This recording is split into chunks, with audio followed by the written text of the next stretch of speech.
tell us his story when you heard about the black jobs. Oh my God. And who's gonna take them, Grace?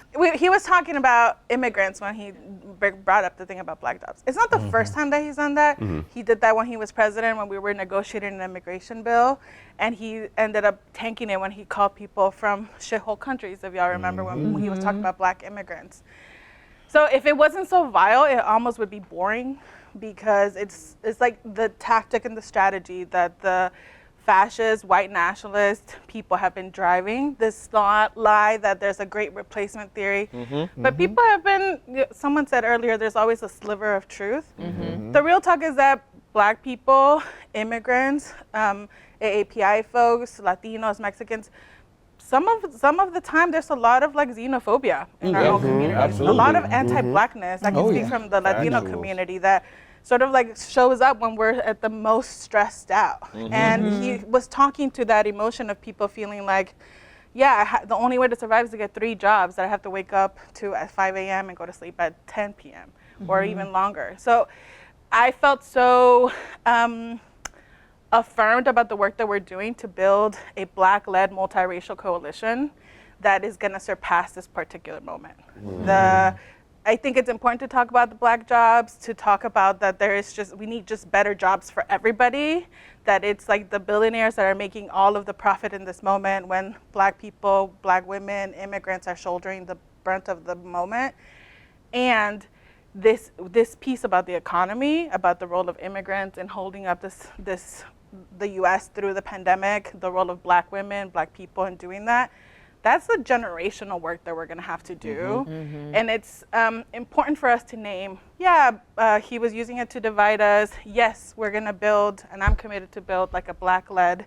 I'm being very specific about my words, because in order for there to be any crack on immigration, on reproductive rights, or any of the things, we have to acknowledge the way that all of these systems have been built around anti-blackness. Even in the abortion conversation, it's not just about abortion, it's about when Trump was president, there was forced sterilization of black women in detention centers. And we don't hear about it now, but it's probably still happening. So it's important for us to be clear about who's leading us through this passageway. But that doesn't mean that Latinos or Asian folks or any one of us gets to take a back seat and say like, well, y'all got it, we're gonna hang out here.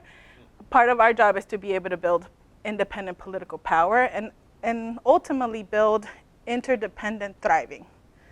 That we're not asking each other to be able to take on each other's loads, but to be able to say, here's what I'm bringing, so that we are able to move forward together. So yeah, it's gonna take a lot of really hard conversations to talk about like, what does grace, extending grace to one another look like when people are really suffering? To talk about like, what are the policies that we're gonna be able to put in place to make the lives of immigrants better and the lives of black people. But we can't just leave it at a soundbite or even an election. So this election is about the opportunity for us to have the terrain of struggle, for us to be alive in the next 10, 20, 30 years, 100 years. And our vision has to be bigger than that. So yeah, we should talk about it. There are, like Simone Biles told us, that black jobs are gold medals. And brown jobs are to be able to build the political power to do what we want to do. But it would be a disservice to leave it to just a snippet of this moment, or to say like, yeah, no, we're all in this together, we follow, and not talk about the stuff that's underneath, which is so real. There's so many people suffering, and we gotta be able to like articulate a hopeful future where all of us are thriving. And that future has to be inviting for people. It can't be like, you don't get it.